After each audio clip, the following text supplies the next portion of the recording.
नमस्कार साथियों, मेरा नाम है मनीष भारती और आप देख रहे हैं संस्कृति आईएएस यूट्यूब चैनल। साथियों, आज का जो हमारा मुद्दा है वह भारत के लिहाज से काफ़ी महत्वपूर्ण है, पाकिस्तान के लिहाज से काफ़ी महत्वपूर्ण है और चीन का भी हित यहाँ पर जरा हुआ नजर आता है। यह जो टॉपिक है वह आपके अगर यूपीएससी के लिहाज से देखेंगे तो जीएस का पेपर 2 और उसमें आईआर का सेगमेंट है इंटरनेशनल रिलेशन। इसमें एक खंड है भारत और उसके पड़ोसी राज्य, तो यहाँ पर जाकर के यह मुद्दा जुड़ेगा। सबसे पहले टॉपिक समझ लीजिए क्या है, फिर हम उस पर विस्तार से चर्चा करेंगे। पाकिस्तान से अलग होगा बलूचिस्तान।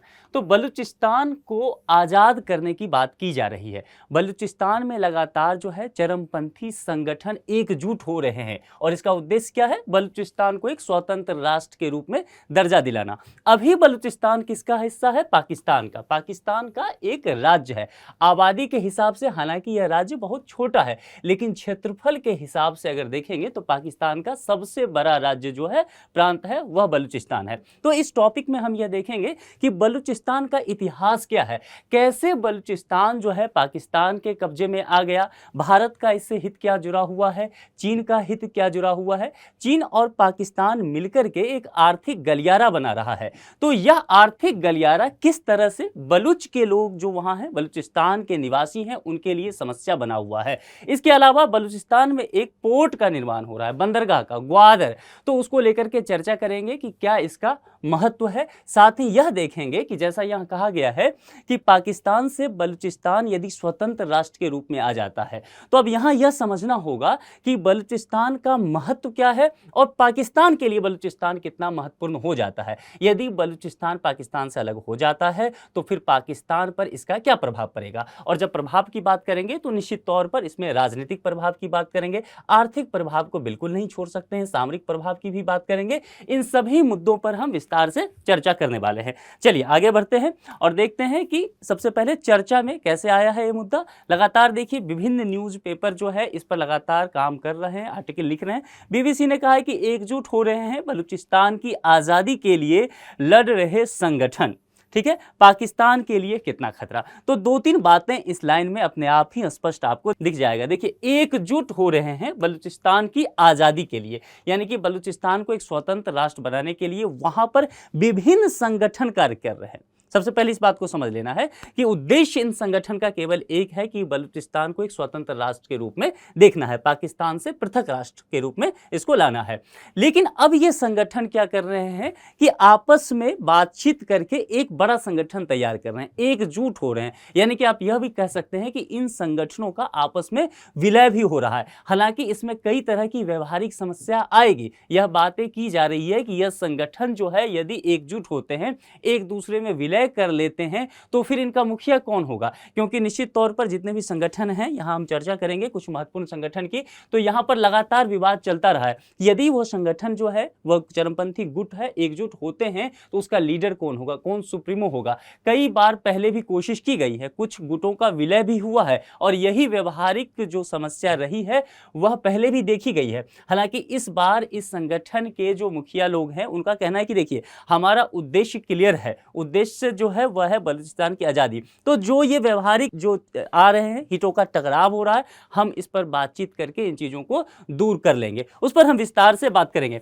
अब यही प्रश्न उठता है कि यदि ये होता है तो पाकिस्तान के लिए यह कितना खतरा हो सकता है। और पाकिस्तान भारत का एक पड़ोसी राष्ट्र है, न सिर्फ पड़ोसी राष्ट्र है बल्कि आप जानते हैं कि भारत पाकिस्तान का रिश्ता आज़ादी के बाद से कभी भी मधुर नहीं रहा है। इसलिए पाकिस्तान में यदि किसी भी तरह की हलचल होती है तो भारत के सेहत पर उसका प्रभाव पड़ना तय है। इसके अलावा दक्षिण एशिया में जो शांति बहाली की बात की जाती रही है, निश्चित तौर पर उसको भी मद्देनजर देखना हमें पड़ेगा। देखिए यहां पर है, बलूचिस्तान इज नॉट पाकिस्तान, एक बैनर है जो बलूचिस्तान के लोग अपने हाथ में लिए हुए हैं और इनका क्लियर कहना है कि बलूचिस्तान जो है वह पाकिस्तान नहीं है, पाकिस्तान का हिस्सा नहीं है। बलूचिस्तान को लेकर के बलूच लोग लगातार इस जगह पर विरोध करते रहे। प्रमुख बिंदु को अगर देखें तो पाकिस्तान के बलूचिस्तान में सक्रिय चरमपंथी संगठनों दोनों में विलय के लिए बातचीत हो रही है, जिसकी बात हमने पहले ही कहा है।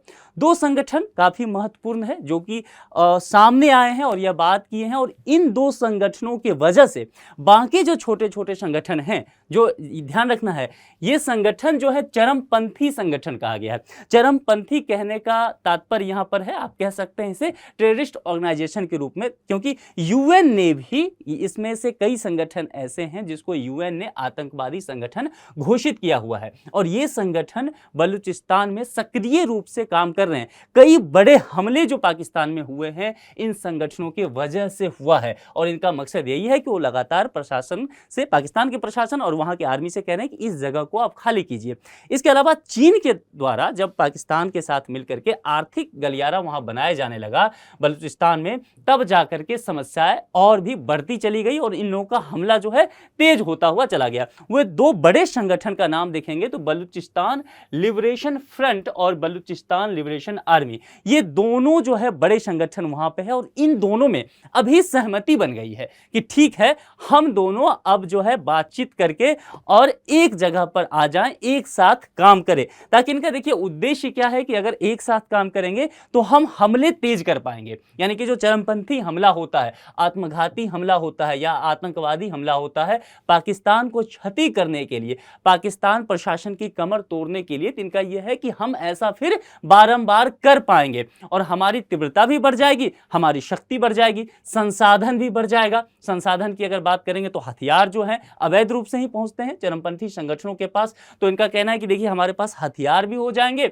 और हमारे पास सबसे बड़ी चीज क्या है कि आर्थिक संसाधन जो है वह भी अधिक हो जाएगा। तो हम पाकिस्तान की आर्मी से, पाकिस्तान की प्रशासन से बहुत ही क्षमतावान होकर के लड़ सकेंगे, यह कहना है। बलूचिस्तान में बहुत सारे चरमपंथी संगठन जो है लंबे समय से कार्यरत है, या यूं कहें कि जब से पाकिस्तान ने, कह सकते हैं कि बलूचिस्तान के शासक पर दबाव डाल के बलूचिस्तान का विलय पाकिस्तान में करवाया था, तब से ही वहां असंतोष जो है वह व्याप्त है, और उस वक्त से ही बलूच लोग जो हैं, वहां के जो नागरिक हैं, वह लगातार कई संगठन बना करके और यहां पर विरोध करते रहे, जिसमें कुछ संगठन अगर आप देखेंगे तो बलोच लिबरेशन फ्रंट, जिसकी मैंने पहले ही चर्चा की, और दूसरा बलोच लिबरेशन आर्मी, यह दोनों जो है बड़ा संगठन वहां का है, और अभी इस दोनों ने बात किया है कि हम जो है विलय कर लेते हैं, एक साथ आ जाते हैं। इसके अलावा और भी कई ऐसे संगठन हैं, छोटे छोटे संगठन हैं लेकिन काफी प्रभावशाली संगठन हैं, यह भी साथ आने को तैयार हो गए हैं, जिसमें बलोच रिपब्लिकन गार्ड होंगे, बलोच लिबरेशन टाइगर्स होंगे, बलोच नेशनलिस्ट आर्मी है, यूनाइटेड बलोच आर्मी है। देखिए बलूचिस्तान को लेकर के एक बात यह भी कही जाती रही है, पाकिस्तान को इस बात का डर है, 1971 की युद्ध आप जानते हैं, 1971 में पाकिस्तान ने अपने एक हिस्से को खो दिया था जो कि पूर्वी पाकिस्तान हुआ करता था, यानी कि आज का बांग्लादेश। भारत की भूमिका उसमें सक्रिय रूप से शामिल थी, ठीक है, और भारत की मदद से ऐसा हुआ कि बांग्लादेश एक स्वतंत्र राष्ट्र के रूप में बना और पाकिस्तान ने अपने एक हिस्से को, पूर्वी हिस्से को खो दिया।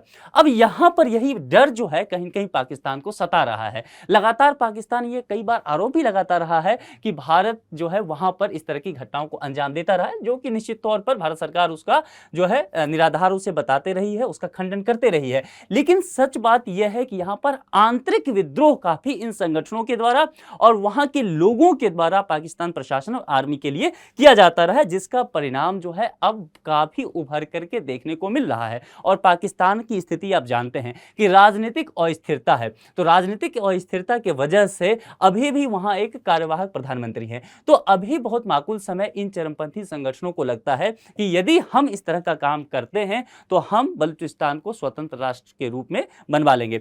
दूसरी बात, एक प्रेरणा और कहां से मिलती है, वह है तालिबान। तालिबान का संबंध कहां से पड़ता है, अफगानिस्तान। अफगानिस्तान में तालिबान लगातार जो है सक्रिय रहा, 20-30 साल उसने मेहनत की, 2-3 दशक तक लगातार काफी वह इस चीज के लिए लगा रहा कि वहां पर जो लोकतांत्रिक सरकार है उसको अपदस्थ करके सत्ता पर अपना कब्जा कर ले।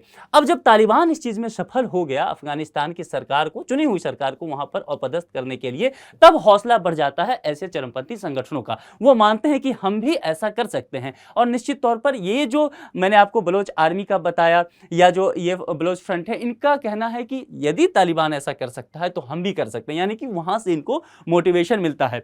और यह जो है देखिए पाकिस्तान का जो हिस्सा है वह कहीं ना कहीं आप जानते हैं कि अफगानिस्तान की सीमा से जाकर के टकराता है, अफगानिस्तान की सीमा से मिलता है, और बलोच प्रांत जो है उसकी सीमा अफगानिस्तान से मिलती है। तो पाकिस्तान को इसीलिए भी डर बना हुआ रहता है कि तालिबान से यहां पर मदद मिल सकता है इन लोगों को। चलिए, तो यहां पर ये चरमपंथी कुछ संगठन हैं जो लगातार जो है पाकिस्तान सरकार के लिए सिरदर्द बना हुआ है। अब यहां पर जैसा कि मैंने पहले कहा कि विलय करना है, तो विलय की आवश्यकता क्यों आई है? सबसे पहले इस बात पर अगर हम विचार करें तो जैसा कि मैंने पहले कहा कि एक साथ अगर ये जुट करके आते हैं तो इनकी ताकत बढ़ जाएगी, इनकी क्षमता बढ़ जाएगी, हथियार भी इनके पास अधिक होंगे, आर्थिक स्थिति भी मजबूत इनकी हो जाएगी और राजनीतिक रूप से भी इनका दबदबा बढ़ेगा। अब मान लेते हैं कि ये बहुत सारे छोटे छोटे संगठन हैं और इन संगठनों के जो फॉलोअर्स होंगे, जो लोग होंगे, वह अलग अलग बटे हुए हैं। अब यदि ये सब एक साथ आ जाते हैं तो बलूचिस्तान के विभिन्न हिस्सों पर इनका प्रभाव होगा, तो पूरा बलूचिस्तान पर कहीं ना कहीं वैसे लोगों का प्रभाव हो जाएगा जो चरमपंथी हैं और जो चाहते हैं कि बलूचिस्तान को पाकिस्तान से अलग करवा लें। तो यह भी एक सोच इसके पीछे रहा है और संयुक्त रूप से निश्चित तौर पर हमला करने का इनका खुद का कहना है कि हम संयुक्त रूप से हमला कर पाएंगे जिस तरह से तालिबान ने किया। और यहां पर पाकिस्तान प्रशासन को तो हटाना है ही, इनका अपना मानना है, और आर्मी को, पाकिस्तान की आर्मी को हटाना है। इसके अलावा जो मुख्य बात मैंने आपसे पहले भी कहा था कि चीन के द्वारा यहां जो आर्थिक गलियारा बनाया जा रहा है, इसको लेकर के बलूचिस्तान में शुरुआत से ही विरोध रहा है। इनका कहना है कि चीन का जो दबदबा इस क्षेत्र में बनता जा रहा है उसे भी हम समाप्त कर देंगे। बलूचिस्तान का इतिहास क्या है, अब इस बात को हमारे लिए समझना बेहद जरूरी हो जाता है। इस पर थोड़ा सा हम चर्चा कर लेते हैं। जैसा कि मैंने पहले भी कहा था कि देखिए इस मैप को आप देखिए, यह पाकिस्तान का मैप है। पाकिस्तान में कई प्रांत हैं और उसमें बलूचिस्तान जो है एक बड़ा प्रांत है। यदि क्षेत्रफल के आधार पर देखें तो पाकिस्तान का बलूचिस्तान सबसे बड़ा प्रांत हो जाता है। हालांकि इसका महत्व है, लेकिन अगर आप देखेंगे तो पाकिस्तान का जैसे कि राजनीतिक रूप से पंजाब का महत्व काफी ज्यादा होता है। उसी रूप से अगर सिंध देखेंगे जो कराची वगैरह का जो हिस्सा पड़ता है, यहां पर आर्थिक दृष्टिकोण से यह मजबूत प्रांत होता है। लेकिन इसके अलावा यदि खनिज संसाधनों को देखेंगे या फिर आप इस चीज को लेकर चलेंगे कि सामरिक स्थिति को लेकर के चलेंगे, तो बलूचिस्तान का अपना एक अलग महत्व है। यह देखेंगे कि पाकिस्तान के जितने भी प्रांत हैं उसमें क्षेत्रफल के आधार पर सबसे बड़ा प्रांत है।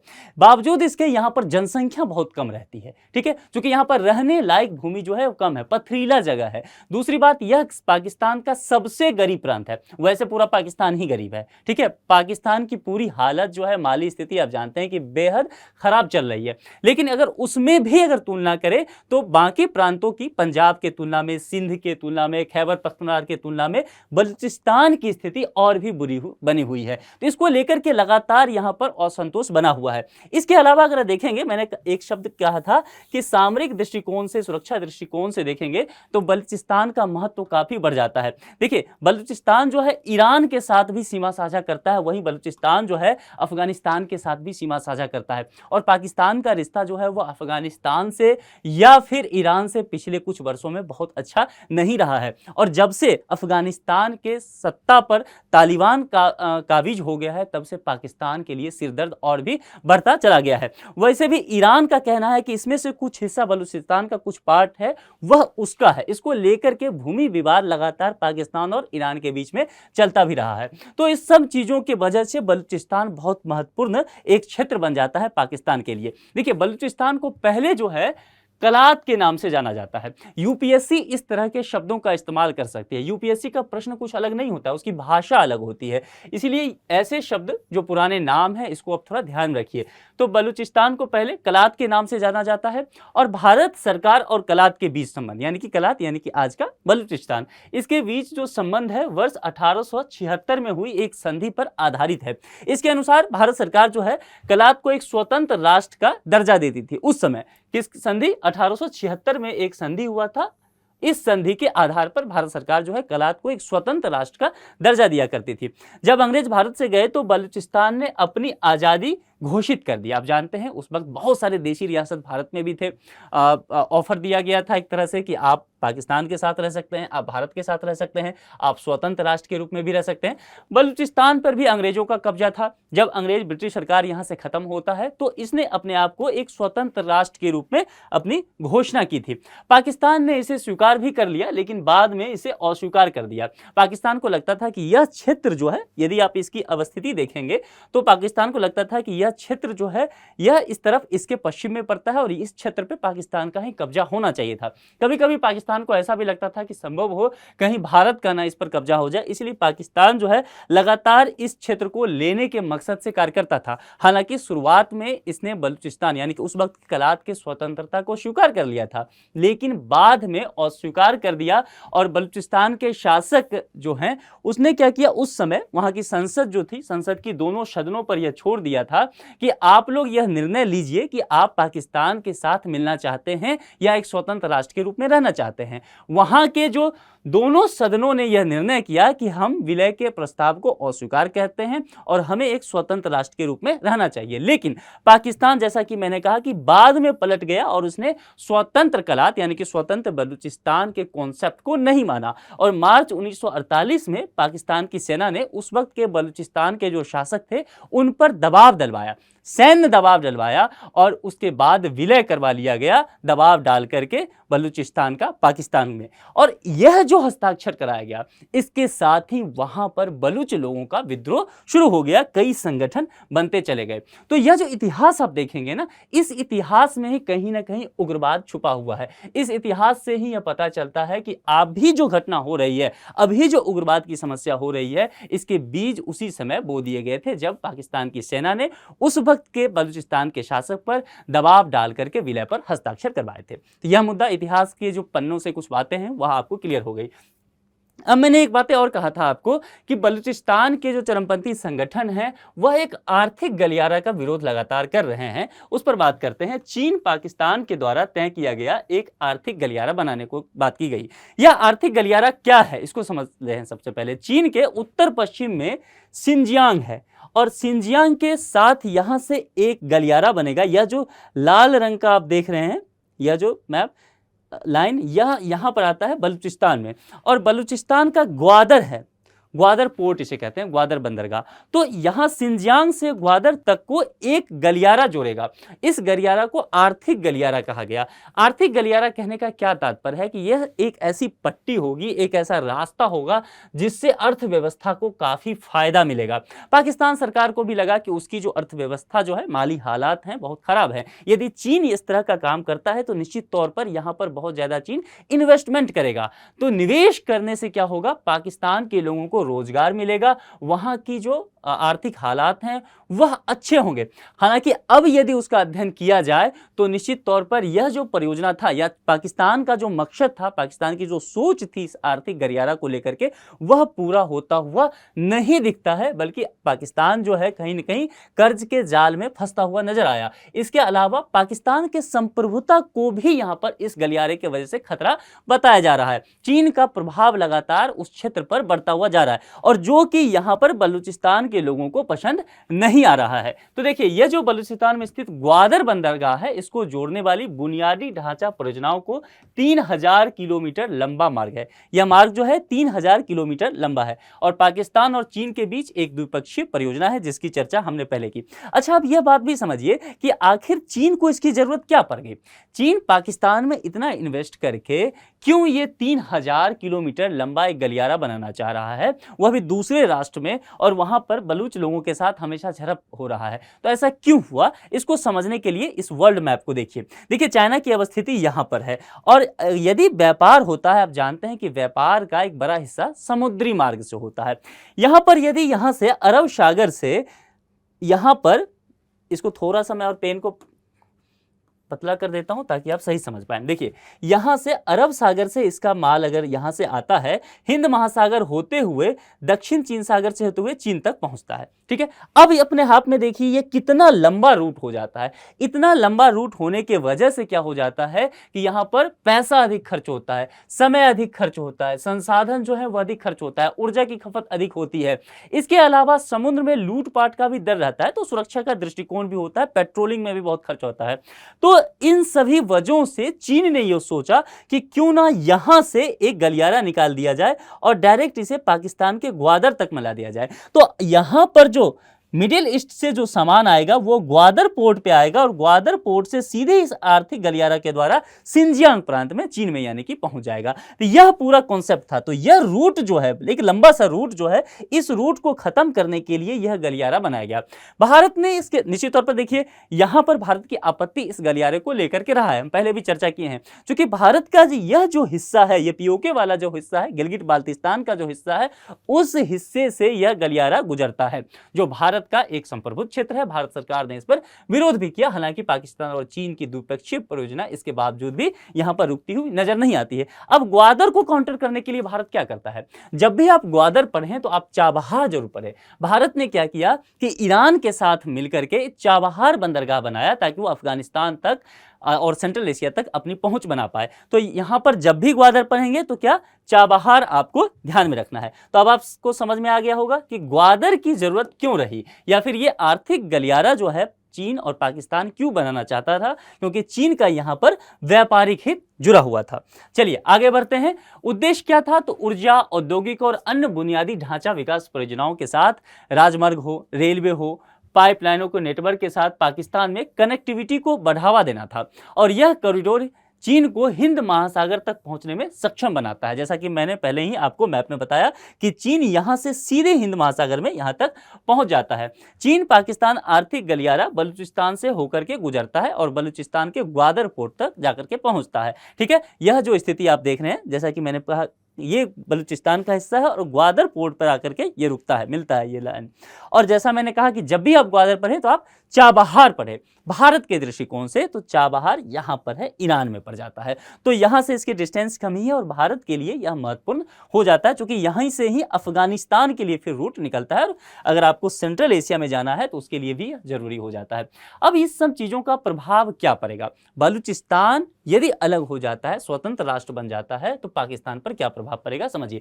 बलूचिस्तान का 760 किलोमीटर लंबा समुद्री तट है। आप बलूचिस्तान की अवस्थिति देखें ही, बलूचिस्तान की अवस्थिति अगर आप देखेंगे इसमें, तो आप पाएंगे कि यह क्षेत्र जो है अपने आप में समुद्री क्षेत्र सीमा को साझा करता है, यानी कि समुद्र से जुड़ा हुआ तट है और काफी लंबा है। अगर आप यहां देखें तो 760 किलोमीटर लंबा समुद्री तट है, जो कि पाकिस्तान के कुल समुद्र तट का लगभग 70% हिस्सा है। कोई भी क्षेत्र यदि लैंडलॉक होता है तो निश्चित तौर पर वहां पहुंच बहुत मुश्किल हो जाती है, वहां पर परियोजनाओं का विकास नहीं हो पाता है। देखा जाता है कि वहां पर निवेश कम हो जाता है। और कोई भी क्षेत्र जो है समुद्र के किनारे होता है, वहां पर विकास होता है, वहां बंदरगाह बनते हैं। तो पाकिस्तान के लिए इसीलिए बलूचिस्तान काफी महत्वपूर्ण हो जाता है। लगभग 1,80,000 किलोमीटर का विशाल जो है यहाँ पर विशेष आर्थिक क्षेत्र भी है, स्पेशल इकोनॉमिक जोन भी है, जहां पर तरह तरह के एक्टिविटी किए जाते हैं अर्थव्यवस्था से संबंधित, ताकि पाकिस्तान की अर्थव्यवस्था को मजबूती मिल सके।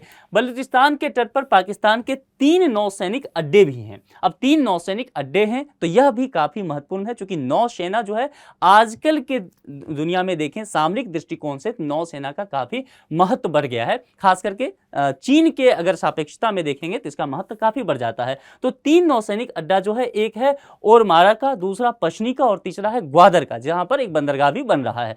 चगाई में पाकिस्तान का परमाणु परीक्षण स्थल भी है, जो कि काफी महत्वपूर्ण है। यदि ये सब चीजें बलूचिस्तान के साथ चली जाती है तो जरा सोचिए पाकिस्तान को कितना बड़ा झटका लगेगा। इसके अलावा इस जगह पर बलूचिस्तान में प्राकृतिक संसाधन प्रचुर मात्रा में पाया जाता है, जैसे कि गैस हो गया, कोयला, तांबा या कोयला, इसके बड़े भंडार वहां पर देखे गए हैं। भारत पर क्या प्रभाव पड़ेगा? भारत को लेकर के मैंने पहले ही कहा कि दक्षिण एशिया का जो क्षेत्र है, इसके शांति को लेकर के, इसकी समृद्धि को लेकर के फिर निश्चित तौर पर से एक प्रश्नवाचक चिन्ह लगेगा, क्योंकि अशांति की स्थिति आएगी और स्थिरता आ जाएगा। यहां पर राजनीतिक रूप से भी देखेंगे, सामरिक रूप से, सुरक्षा के दृष्टिकोण से भी देखेंगे, भारत पर इसका प्रभाव पड़ेगा ही। क्योंकि मैंने पहले भी कहा कि ग्वादर बंदरगाह को लेकर के चीन का हित यहां जुड़ा हुआ है और भारत इसके काउंटर में चाबहार बनाता है, तो कहीं ना कहीं चीन का भी जो है हित यहां जुड़ता है, तो भारत के लिए भी यह बहुत बेहतर नहीं होने वाला है। ठीक है, हालांकि भारत की सेना इतनी मजबूत है कि भारत के लिए बहुत बड़ी समस्या भी नहीं होने वाली है।